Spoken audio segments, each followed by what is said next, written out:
There's something wonderfully ironic happening in America right now. For the last several years, we've been told that artificial intelligence is coming for our jobs.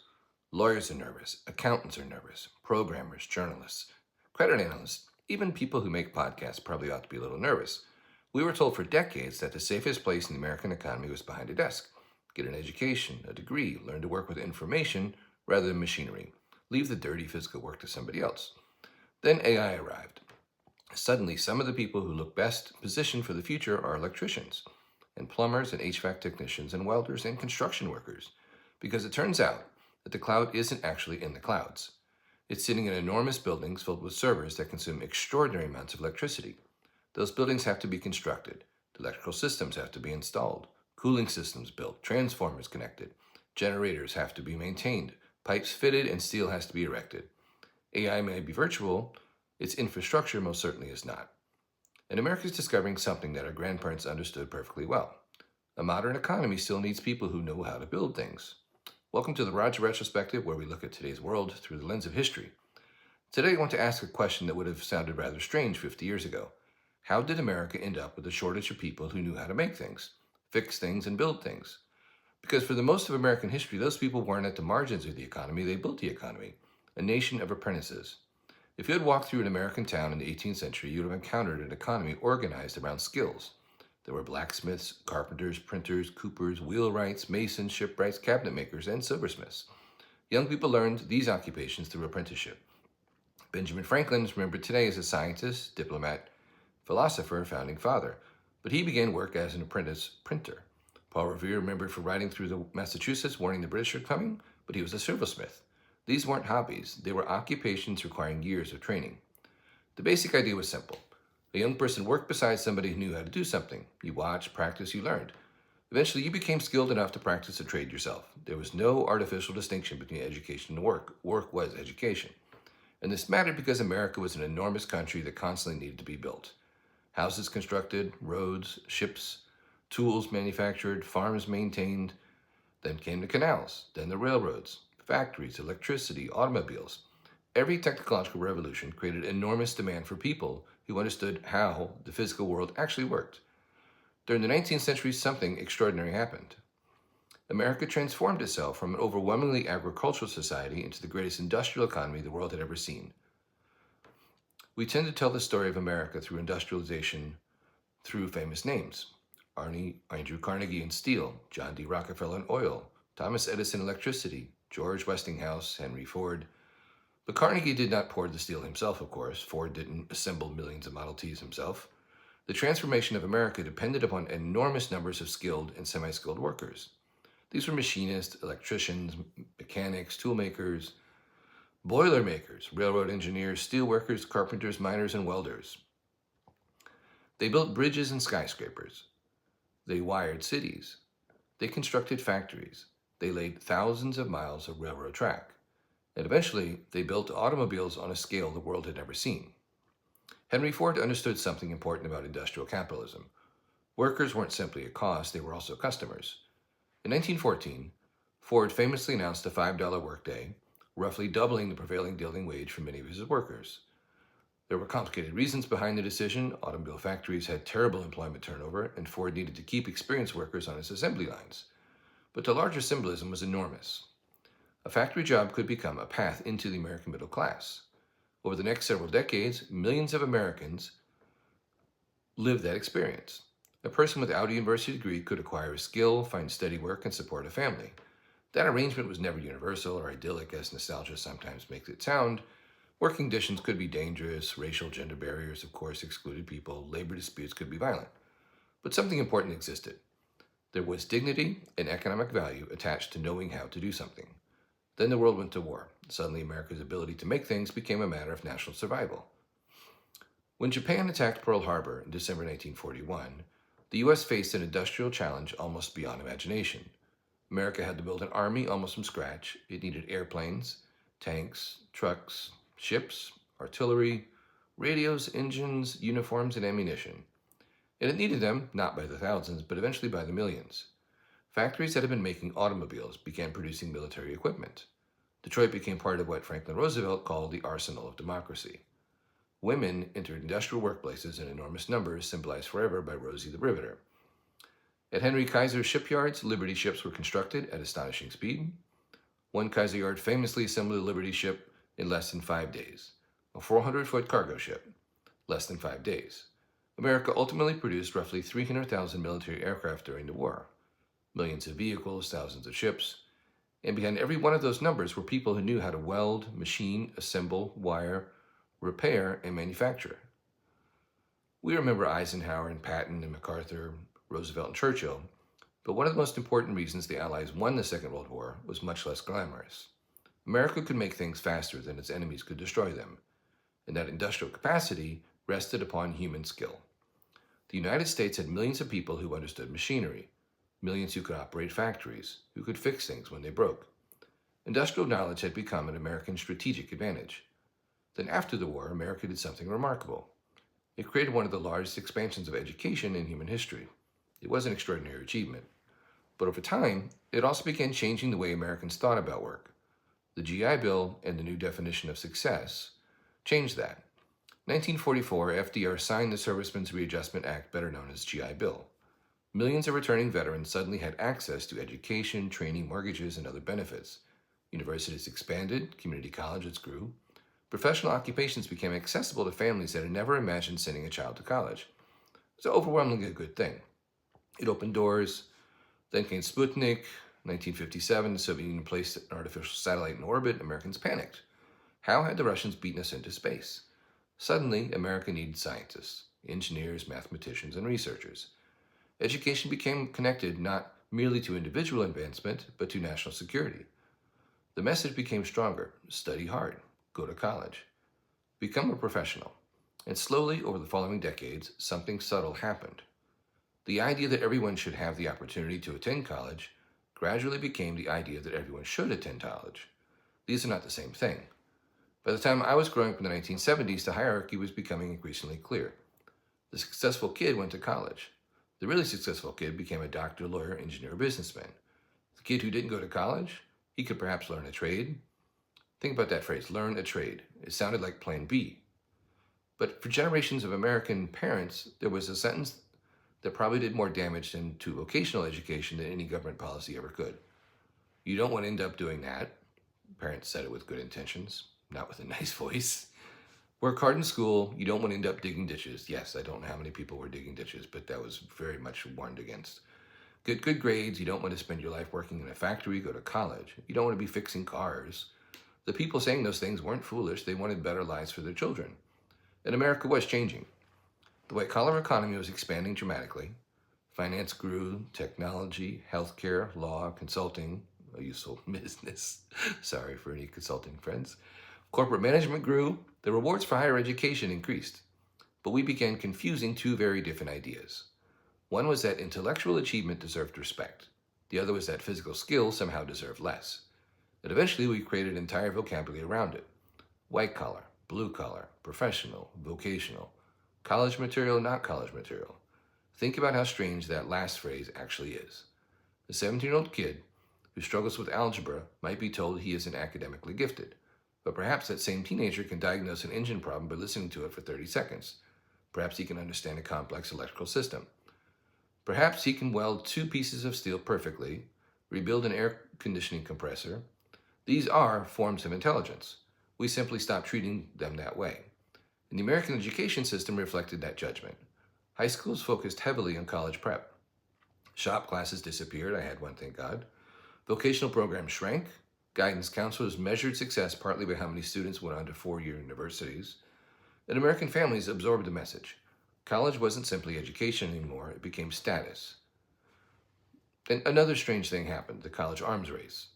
Once college became the expected route into the middle class, Americans began competing over which college. Universities became brands. Rankings became enormously influential. SAT prep became an industry. Extracurricular activities became strategic. Teenagers began assembling resumes before they were old enough to vote. And tuition rose dramatically. Families borrowed, students borrowed. America built an enormous higher education industry around the assumption that a bachelor degree was increasingly necessary for economic security. Employers reinforced the trend. Jobs that were previously required a high school diploma began requiring college degrees, even when the actual work had changed very little. Economists eventually gave this phenomenon a name: prudential inflation. And while America was sending more and more young people towards universities, another transformation was happening. America was making fewer things. Beginning in the late 20th century, manufacturing increasingly moved overseas. There were many reasons: automation, lower transport costs, container shipping, trade liberalization, global supply chains, and eventually China. China's economic opening transformed the world economy. 2001, we let China enter the World Trade Organization. American companies gained access to an enormous manufacturing platform. American consumers gained access to astonishingly inexpensive products. Walk through an American house now, look around: TVs, kitchen appliances, clothing, furniture, electronic, toys, and tools. Globalization made many of these things dramatically cheaper. There were enormous benefits, but there were costs. Factories closed, industrial towns struggled, manufacturing employment declined, and economists became known as the China shock. But there was another consequence that was harder to measure. When a factory disappears, you don't simply lose the factory, you lose knowledge. A machinist retires, nobody replaces him. A tool and die maker disappears, an apprenticeship program closes, and a supplier goes bankrupt. The local tech school stops teaching a particular skill because nobody nearby is hiring anymore. Industrial knowledge exists in ecosystems. Once those ecosystems disappear, they can be surprisingly difficult to recreate. America gradually discovered that outsourcing production could also mean outsourcing expertise. Then something happened that almost nobody expected. Globalization began looking strategically dangerous. COVID arrived in 2020. Suddenly, Americans discovered supply chains. Before the pandemic, very few normal people spent much time wondering where semiconductors came from, or medical masks, pharmaceutical ingredients, shipping containers. Then factories shut down, ports backed up. Auto production slowed because manufacturers couldn't get chips. Hospitals struggled to obtain protective equipment. Consumers waited months for products that previously appeared almost magically on store shelves. For the first time in decades, Americans began asking a very old question: what do we actually need to be able to make ourselves? Washington began talking about reshoring, semiconductor factories, battery plants, advanced manufacturing, infrastructure, industrial policy. Then Russia invaded Ukraine. Suddenly, Europe discovered that energy security mattered. The US rediscovered that defense production mattered. Wars consume extraordinary quantities of ammunition, vehicles, electronics, and industrial equipment. And once again, the supposedly old-fashioned ability to manufacturing things became strategically important. America wanted factories again. There was just one problem: who's going to work in them? Germany took a different path, however. Not every advanced economy followed the American model. Germany maintained a strong apprenticeship system. So did Switzerland. Young people could enter programs combining classroom education with practical training inside companies. They could become highly skilled technicians, machinists, industrial specialists, and electricians. And these weren't necessarily regarded as occupations for people who had somehow failed academically. They were respected career paths. Germany understood something that America increasingly forgot. A sophisticated industrial economy doesn't merely need engineers who design machines. It needs technicians who understand those machines and people who can install them, maintain them, repair them, improve them. And sometimes the person standing beside the machine knows things that the person who designed it does not. Knowledge doesn't exist exclusively inside universities. It exists inside workshops, factories, construction sites, garages, and human hands. Which brings us back to artificial intelligence. For 20 years, the standard advice to young Americans was straightforward: learn to code. Technology is the future. Software is eating the world, and that advice made sense. Then artificial intelligence became good at coding. Suddenly, some tech companies discovered something remarkable. The people they were having trouble finding weren't necessarily programmers, they were electricians, because AI requires data centers. And data centers are enormous industrial facilities. They need land, concrete, steel, transformers, electrical substations, backup generators, cooling systems, fiber optic connections, and huge numbers of skilled construction workers. The cloud, it turns out, has plumbing. NVIDIA's Jensen Huang has repeatedly emphasized the enormous physical build-out required for artificial intelligence. Technology companies are investing billions, not simply in software, but in infrastructure. And companies are beginning to invest directly in training workers for skilled trades. Think about the historical irony. Silicon Valley spent decades telling America the future was digital. Now Silicon Valley desperately needs people who understand the physical world. The electrician suddenly looks remarkably future-proof. AI may eventually become capable of writing an entire legal brief, but somebody still has to climb into a ceiling and find out why the circuit keeps tripping. AI can design a building, it cannot yet wire one. It can explain how a compressor works, it cannot crawl onto your roof in August and repair your air conditioner. It can diagnose a plumbing problem but can't crawl onto your house. Perhaps more importantly, these jobs exist where people live. You can outsource computer programming to another country. It's rather difficult to outsource the electrician who rewires your kitchen to Vietnam.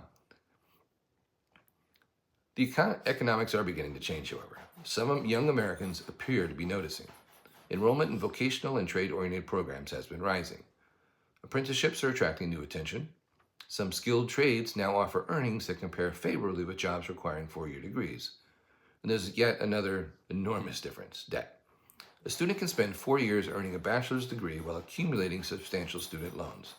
An apprentice electrician can be earning money while learning. By the time the college graduate receives a diploma, the apprentice may already have years of work experience, established income, and little or no educational debt.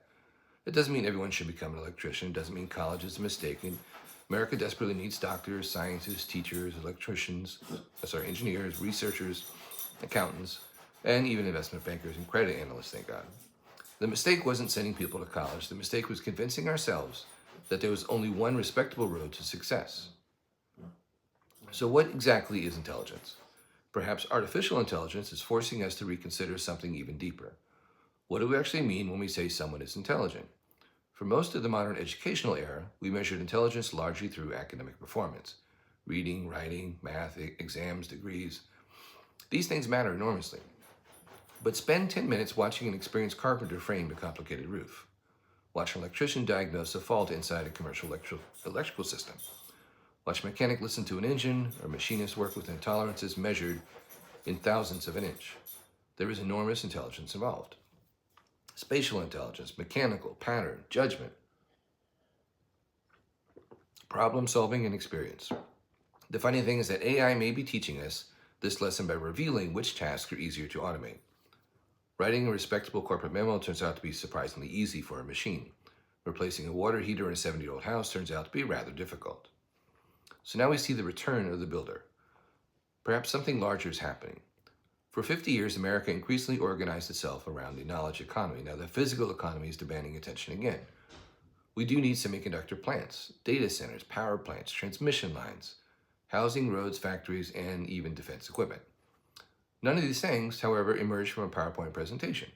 Someone has to build them. Maybe the great opportunity of the next 20 years isn't simply artificial intelligence. Maybe it is rebuilding the physical infrastructure that artificial intelligence requires. And perhaps that creates something America has been searching for: a new path into the middle class. So that we have a new American dream. For much of the 20th century, the American dream didn't necessarily require extraordinary credentials. You needed useful skills, steady work. Ideally, you needed an economy productive enough that your wages allowed you to build a life. Buy a house, a car, have kids, take vacations, plan for retirement. We should be careful about romanticizing that era. It wasn't available equally to everyone, and many of those jobs were exhausting and dangerous. But the basic principle was powerful. Ordinary work could produce an extraordinary degree of economic security. Perhaps that's where we should be trying to recover. Not the factories in 1955, not some nostalgic version of industrial America, but the idea that there should be many roads into the middle class. University can be one. Community college can be another. An apprenticeship can be another, and entrepreneurship can be another. Technical training should be there. Skilled trades can be another. Because a society needs philosophers and plumbers, programmers and pipe fitters, doctors and electricians, engineers and mechanics, and one isn't inherently more intelligent or respectable than the other. There is a historical irony here. Benjamin Franklin began as an apprentice printer, Paul Revere a silversmith. America industrialized because millions of people learned how to make things. America helped win the Second World War because millions more knew how to manufacture things. Then prosperity allowed us to send millions of their children to universities. That was an extraordinary achievement. But somewhere along the way, we began treating the world those parents had come from as something their children were supposed to escape. We confused education with credentials. We confused working indoors with moving upward. And we confused physical work with intellectual limitation. Now, the most advanced technology humanity's ever created may be turning that hierarchy upside down. Artificial intelligence can pass exams, write essays, analyze financial statements, just gotta review them, can write software, produce remarkably good images. But America's discovering that somebody still needs to build the world in which all of that technology operates. Perhaps the future doesn't belong exclusively to the people who know how to talk to machines. Perhaps it also belongs to the people who know how to fix them. Maybe our grandparents understood something that we forgot. A country cannot live entirely inside the cloud. Eventually somebody has to build something. And America needs people who know how to do it again. Thanks for tuning in to Roger Retrospective.